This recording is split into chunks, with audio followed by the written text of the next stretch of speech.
Hello, it is December 30th, and this is your Not So News Update.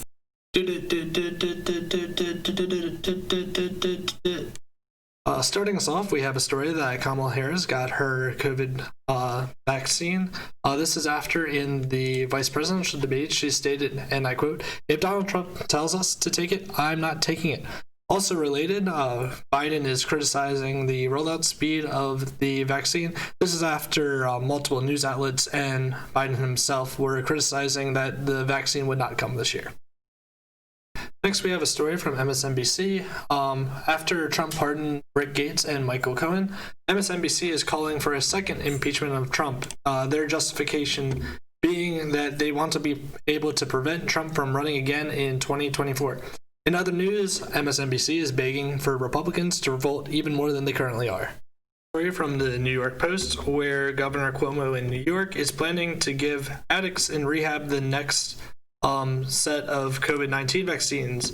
One of the directors of the New York Association of Substance Abuse Providers, Luke Nasta, was on record stating that it made sense to give drug users the vaccine because they were more likely to get the disease and spread it. In other news, this confirms that drug dealing and drug use is an essential activity during COVID.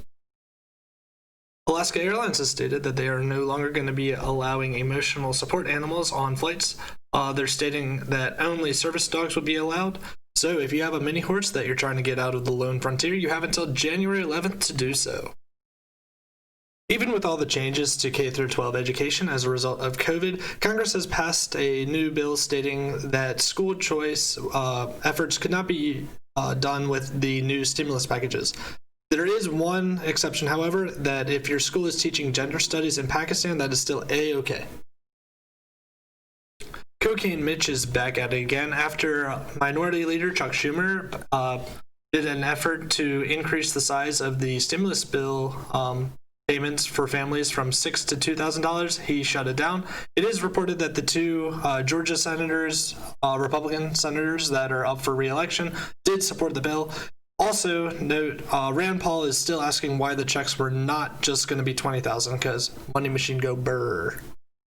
Twitter is being sued for defamation by the New York Post related to the Hunter Biden laptop scandal after calling the materials hacked.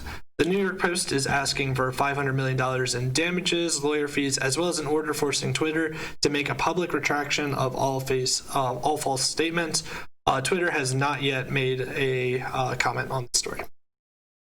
Over at Just the News, we have a report done by RMG Research with a 3% margin of error, stating that 77% of Americans agreed that a photo ID should be required to be shown before being able to vote, this confirming that about 77% of Americans are indeed racist.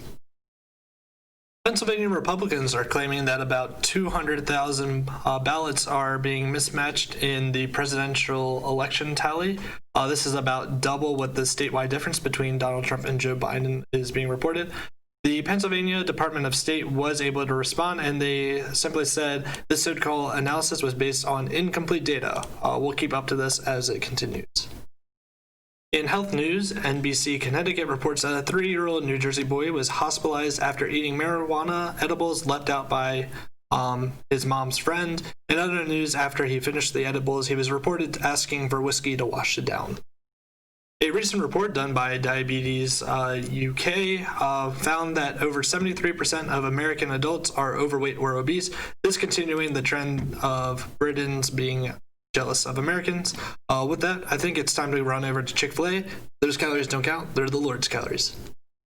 And with that, thank you for catching up on your December 30th Not So News. If you enjoyed the segment, please like, subscribe. Also, check me out on Twitch, Twitter, Instagram, or, here on YouTube. Have a good one.